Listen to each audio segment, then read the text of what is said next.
오타니와 이정우 경기를 직접 보러 가자. 이현우의 MLBTV 직관 투어. 자세한 내용은 고정 댓글을 참조해주세요. 이정우 선수가 4경기 만에 안타를 신고했습니다. 오늘은 이정우 선수의 최근 부진 원인과 이를 벗어나기 위해서는 어떤 변화가 필요할지 살펴보는 시간 가져보도록 하겠습니다. 네, 오늘 타겟 필드에서 열린 미네소타와의 원정 경기, 이정우 선수는 이 3번 지명타자로 이 선발 출전을 했는데요. 이정우 선수가 메이저리그에서 지명타자로 나선 거는 오늘이 처음이었습니다. 이 반멜빈 감독이 이에 대해서 간단하게 얘기를 했는데요. 하프 어 데이 오프, 그러니까 반차를 주고 싶었다라고 얘기를 했습니다. 이미 앞선 미네소타와의 2경기에서 내리 패배한 샌프란시스코 입장에서는 아예 휴식을 이정우 선수에게 주기는 어려운 상황에서 수비라도 나서지 않을 수 있도록 이 배려를 했다고 생각하면 될 것 같습니다. 그렇습니다. 물론 경기 막판 이제 수비 강화를 위해서 수비에 투입이 되긴 했습니다만 어쨌든 오늘은 좀 타석에서 집중할 수 있는 그런 날이었는데요. 1회 초 첫 타석 1사 1루 상황에서 무려 13타석 만에 안타를 때려낼 수가 있었습니다. 미네소타의 선발 파블로 로페즈 선수의 3구 바깥쪽 코너로 떨어지는 체인지업을 밀어서 깔끔한 좌전 안타를 기록을 했는데, 이정우 선수의 안타로 이제 1사 1-3루 찬스가 또 이어졌고요. 이어 제프먼 선수의 볼넷, 라모스의 희생플라이로 팀도 선취점을 뽑아낼 수가 있었습니다. 네, 3회 두 번째 타석에서는 이 낮은 존 바깥쪽 이 스위퍼를 건드리는 바람에 이루수 땅볼로 물러났었던 이정우 선수는 이 팀이 3대2로 앞선 세 번째 타석에서 5회 1사 3루 찬스였거든요. 이때 4구째 떨어지는 커브볼을 걷어올려서 우익수 희생 플라이를 만들어냈습니다. 이 타구에 3루 주자였던 야스트렘스키가 홈을 밟으면서 이정우 선수는 이 달아나는 타점 하나까지도 올릴 수가 있었습니다. 맞습니다. 이정우 선수 8회 네 번째 타석에서도 몰린 공을 공략했습니다만 우익수 뜬 공으로 물러났고요. 팀이 5대5로 맞선 9회 초 2사 득점권 상황에서도 가운데 몰린 커터를 때려서 99.5마일짜리 강한 타구를 때려냈습니다만 이 타구가 또 너무 높게 뜨면서 이제 중견수 플라이로 물러나고 말았습니다. 연장 10회 초 승부치기에서 이제 2루 주자로 나선 이정우 선수 체프먼의 유격수 땅볼에 3루까지 진루할 수 있었고, 이후 비아의 땅볼에 홈까지 내달려서 이제 6대5로 앞서는 득점을 만들었습니다만 이 이정우 선수의 득점 결승점이 또 되지는 못했어요. 네, 샌프란시스코는 이 10회 말 등판한 라이언 워커가 이 안타와 땅볼로 동점을 허용했고요. 이후에 끝내기 안타를 맞으면서 6대7로 패배를 하고 말았습니다. 그러면서 미네소타 원정 3경기를 모두 내주면서 이 3연패에 빠지게 됐습니다. 이정우 선수의 오늘 최종 성적 4타수 1안타 1타점 1득점입니다. 시즌 타율은 2할 8푼 6리가 됐고요. OPS 역시도 0.804에서 이제 794로 떨어지면서 0.8의 벽도 무너지고 말았습니다. 지난 7일 이제 컵스전에서 홈런 포함 6타수 3안타 3타점을 기록할 때까지만 해도 이정우 선수가 앞으로 다시 살아나겠구나라고 이제 생각을 했습니다만, 오늘 경기 전까지 3경기 12타수 연속 무안타에 그치면서 또 많은 우려를 낳았습니다. 오늘도 사실 안타 하나가 있긴 했었습니다만 이 8회와 9회 두 타석 모두 이 가운데 몰린 공을 공략했습니다만 좋은 타구가 나오지 않았다라는 점은 좀 아쉬웠어요. 사실 무안타 기간은 앞선 3경기에 불과하긴 했습니다만 이정우 선수가 슬럼프에 빠진 기간을 살펴보면 이 사실은 3경기보다는 훨씬 길었습니다.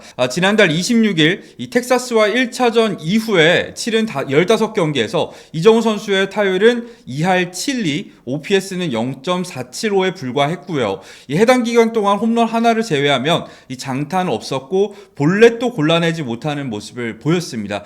저희는 앞서서 이정우 선수가 지난해 약점이었던 이 가운데로 몰린 공을 적극적으로 공략하고 있다는 점, 그리고 배팅 스탠스가 바꿨다는 점, 크게 두 가지를 들어서 이 활약의 원인을 분석한 적이 있었는데요. 그렇습니다. 올 시즌 초반 이정우 선수는 이 좋은 공이 들어와도 참았었던 지난해와는 또 다르게 이른 카운트에서도 몰린 공을 좀 적극적으로 공략하는 모습을 보였습니다. 그러면서 이제 타구에 힘이 실리기 시작했고, 이게 또 곧 장타로 연결이 됐었는데, 여전히 이정우 선수의 초구 스윙 비율은 27.6%로 지난해 17.1%보다 크게 늘어난 수치를 또 유지하고 있고요. 미트볼 스윙, 즉 가운데 몰린 공에 스윙하는 비율 역시도 70.5%, 작년에 48.9%와는 또 비교할 수 없을 정도긴 합니다.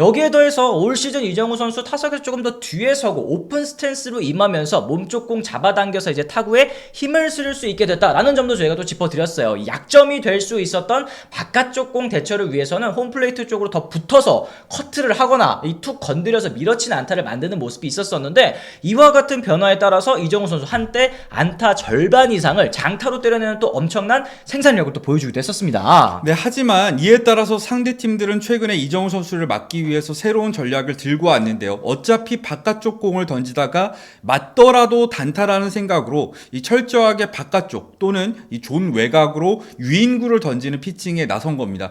여기에 이정우 선수의 타격 사이클이 지금 내려간 상황이기도 하고 이 선관이 흔들리면서 나쁜 공에도 배트가 나가기 시작한 게 지금 이정우 선수의 가장 큰 문제인 것 같아요. 워낙에 공에 배트를 맞히는 능력이 뛰어난 만큼 헛스윙 비율 자체는 아직도 잘 유지하고 있습니다만, 치기 어려운 공에 배트가 나가서 맞춰봤자 사실은 좋은 타구가 나오지 않는다는 거 여러분들도 잘 아실 거라고 생각을 합니다. 그렇습니다. 뭐 이런 변화는 이정우 선수의 올 시즌 투구 위치별 득점 가치를 살펴봐도 알 수가 있었는데요. 올 시즌 이정우 선수는 하트 영역, 즉 가운데 몰린 공에는 플러스 2점으로 지난해 마이너스 13점보다 훨씬 나아진 모습을 보이고 있습니다만, 섀도우, 즉 이제 스트라이크 존 외곽 영역에서는 마이너스 4점으로 오히려 손해를 보고 있습니다. 지난해에는 플러스 1점이었던 것과 비교하면 또 훨씬 나빠졌다고 볼 수 있을 것 같아요. 네, 특히 지난해 해당 영역에 대해서 스윙 비율이 46%에 그쳤습니다만 올해는 53%로 메이저리그 평균이 52%보다 오히려 더 많이 이 스트라이크 존 바깥쪽 공에 스윙을 하고 있고요.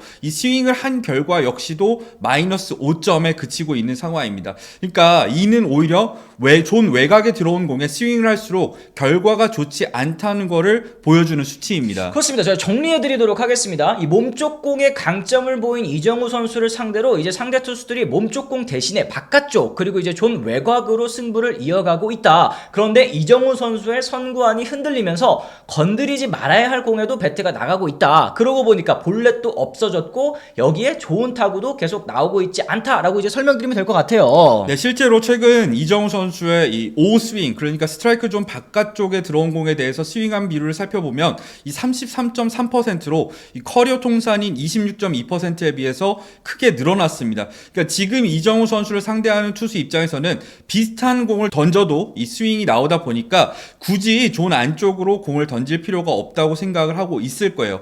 따라서 결국에 이정우 선수가 지금의 위기를 극복하기 위해서는 이 스트라이크 존 비슷하게 오는 공을 참아내면서 이 승부가 올 때까지 기다리고 이 볼넷도 조금 더 골라낼 필요가 있을 것으로 보여집니다. 그렇습니다. 어쨌든 뭐 오늘 이정우 선수 같은 경우에는 이 3회 2루 땅볼이 된 타구를 제외하면은 나머지 세 타석에서는 모두 존 안에 들어온 공을 때려서 또 타구를 만들어냈습니다. 이제 또 내일부터 다시 홈으로 또 돌아와서 이제 애리조나를 또 상대하게 되지 않겠습니까? 그렇죠. 이정우 선수가 어떤 식으로 부진 탈출의 실마리를 찾을 수 있을지는 지켜봐야 될 것 같은데, 저는 오늘 이 몰린 공을 쳐서 결과가 좋진 않았습니다만 스윙 셀렉션, 그러니까 스윙을 내야 될 시점 자체는 굉장히 잘 판단을 해서 냈다고 생각을 하거든요. 이런 식으로 선구안을 유지하다 보면 결국에는 이 이정우 선수도 성적 반등에 성공할 수 있지 않을까. 그리고 스윙을 너무 적극적으로 내는 성향이 있는데 오히려 스윙을 아꼈을 때 더 많은 공을 볼 수가 있고 볼넷을 얻을 수 있다고 생각을 하기 때문에 유인구를 최대한 참는 것이 필요해 보입니다. 그렇습니다.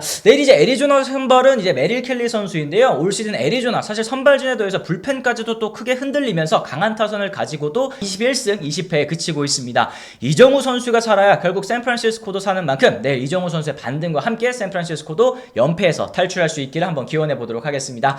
이처럼 오늘 저희가 이정우 선수의 최근 부진 원인에 대해서 정말 여러 가지 이야기를 한번 나눠봤습니다. 여러분들께서도 이정우 선수의 부진에 대한 의견들 댓글을 통해서 또 달아주시면 좋을 것 같고요. 얼른 또 살아날 수 있도록 또 응원의 말씀도 부탁을 드리도록 하겠습니다. 더불어서 오늘 저희 영상 또 유익하셨다면 구독과 좋아요, 알림 설정까지 꼭 부탁을 드리도록 하겠습니다. 저희는 또 다른 소식으로 다시 돌아오도록 하겠습니다. 지금까지 시청해주신 분들 모두 감사합니다. 고맙습니다.